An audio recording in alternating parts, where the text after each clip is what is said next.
Les rues de Paris étaient baignées dans la lueur douce du crépuscule. Mais mon cœur, lui, était plongé dans les ténèbres d'un tourbillon émotionnel.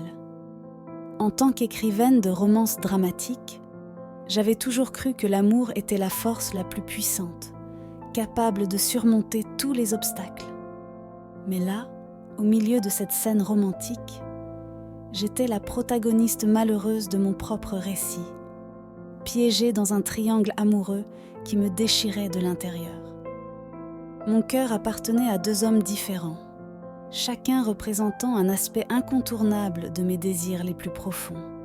D'un côté, il y avait Marc, le bel artiste aux yeux brûlants de passion. Sa créativité débridée et son charme m'avaient ensorcelée dès le début.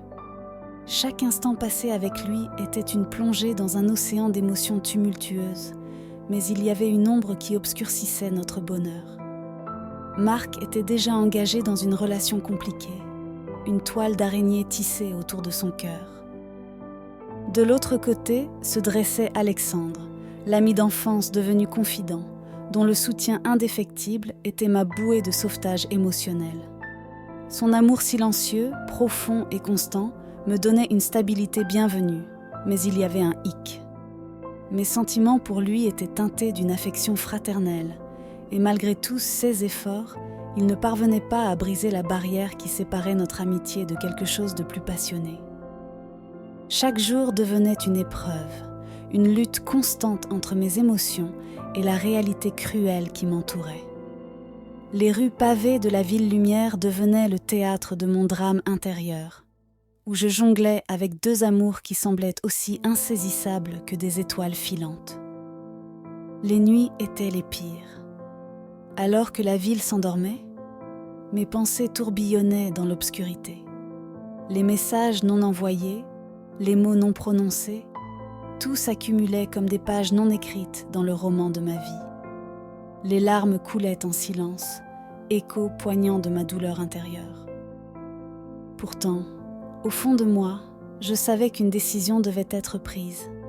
Mon cœur devait choisir, même si cela signifiait briser un lien qui semblait indissoluble. Mais la peur de l'inconnu, la peur de la solitude, me maintenait prisonnière d'un dilemme émotionnel qui menaçait de détruire tout ce que j'avais construit. Je continuais d'écrire, jetant mes émotions sur le papier comme une bouée dans l'océan tumultueux de mon âme. Chaque mot était une catharsis, mais aussi un rappel brutal de la réalité qui m'entourait. Alors que je déambulais dans les ruelles pavées, je sentais le poids de mes choix sur mes épaules.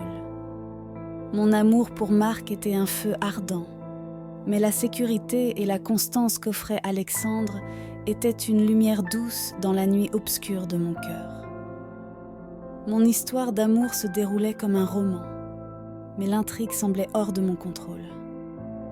Et ainsi, dans l'ombre des ruelles parisiennes, je continuais d'écrire mon histoire, priant pour trouver une résolution, une fin qui apaiserait le tumulte de mon cœur. Car même les écrivains de romances dramatiques n'étaient pas immunisés contre les affres de l'amour, et parfois, la réalité dépassait la fiction. Les jours passaient, mais mon dilemme persistait, comme une mélodie obsédante qui hantait mes pensées. Chaque regard échangé avec Marc était une étincelle qui menaçait d'embraser tout ce que je connaissais. Et pourtant, chaque instant partagé avec Alexandre était un rappel doux, mais persistant, de la stabilité qu'il représentait. Au fil des semaines, la tension augmentait, exacerbée par des événements inattendus et des retournements de situations dignes de mes propres romans.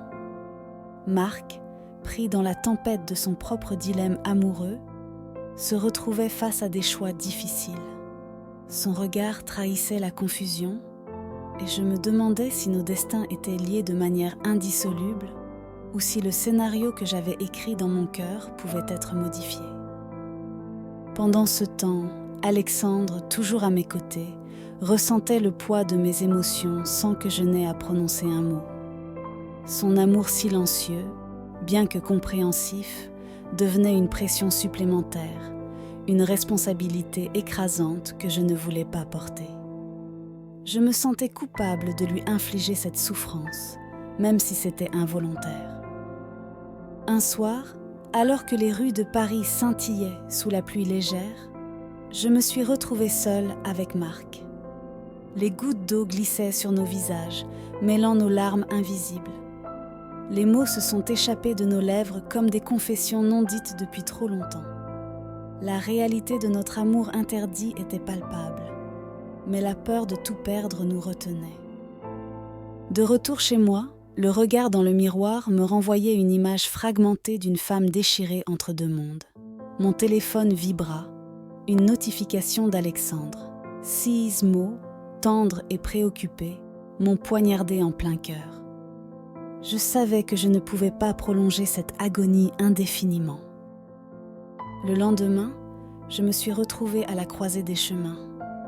J'ai convoqué le courage d'affronter la vérité, non seulement pour moi, mais aussi pour ceux que j'aimais. Marc et Alexandre étaient réunis, chacun arborant une expression d'attente, comme s'ils savaient que quelque chose allait se produire. Les mots ont trébuché hors de ma bouche, une confession douloureuse qui a enveloppé la pièce d'une tension palpable. J'ai expliqué mes sentiments, mes doutes, mes peurs. Le silence qui a suivi était lourd de significations non dites. Marc, avec un regard chargé de regret, a quitté la pièce. Alexandre, les yeux empreints de tristesse, a pris ma main. La scène se dissipait lentement, comme une pluie d'été qui s'estompe progressivement. Mon cœur, bien que déchiré, sentait un poids s'élever. J'avais fait un choix, imparfait et douloureux, mais nécessaire. La route à venir était incertaine, mais au moins, les pages de mon histoire avaient trouvé une résolution. Paris, témoin silencieux de mon drame, se transformait lentement en toile de fond d'une nouvelle phase de ma vie. Mon amour pour l'écriture avait pris une tournure plus personnelle, une exploration émotionnelle qui transcenderait les pages de mes romans. Le triangle amoureux laissait place à une trame nouvelle, complexe et inexplorée. Le clair-obscur de la vie amoureuse se dessinait devant moi, et j'étais prête à écrire chaque nouveau chapitre, même si cela signifiait affronter l'inconnu avec un cœur qui avait appris à cicatriser. Les semaines qui suivirent ne firent qu'accentuer la douleur qui s'était installée. Marc, le souffle de la passion qui avait jadis animé mon cœur, s'éloigna lentement. Nos échanges se firent rares, et chaque message, chaque regard furtif était un rappel poignardant de ceux qui auraient pu être. Alexandre, quant à lui, était là, fidèle comme toujours. Mais l'ombre de notre passé planait sur nous. Et même s'il cherchait à réconforter mes plaies, il savait que son amour ne pouvait guérir les cicatrices laissées par un choix douloureux. Le café où nous nous étions rencontrés maintes fois ressemblait désormais à un sanctuaire des souvenirs évanescents. Les rires joyeux et les confidences partagées semblaient lointains, engloutis par le silence d'une réalité amère. Les regards échangés avec Alexandre étaient empreints de mélancolie, et nos gestes tendres semblaient émaner d'un autre temps. Un soir d'automne, alors que la pluie martelait les fenêtres de ma petite chambre, Marc m'envoya un dernier message. Des adieux empreints de regret, une déclaration d'amour étouffée par les circonstances. Mon cœur saignait à chaque mot, mais je savais que c'était un adieu nécessaire. Le lendemain, je me retrouvais seule, contemplant la pluie qui lavait la ville de ses péchés. Alexandre, compréhensif et silencieux, était à mes côtés.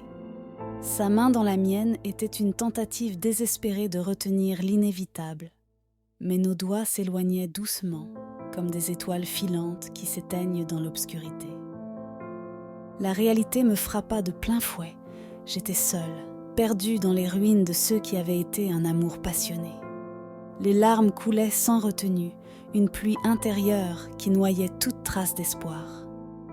Mes yeux croisèrent ceux d'Alexandre, et dans ce dernier échange silencieux, je vis l'écho de sa propre tristesse, la tristesse d'un amour non réciproque.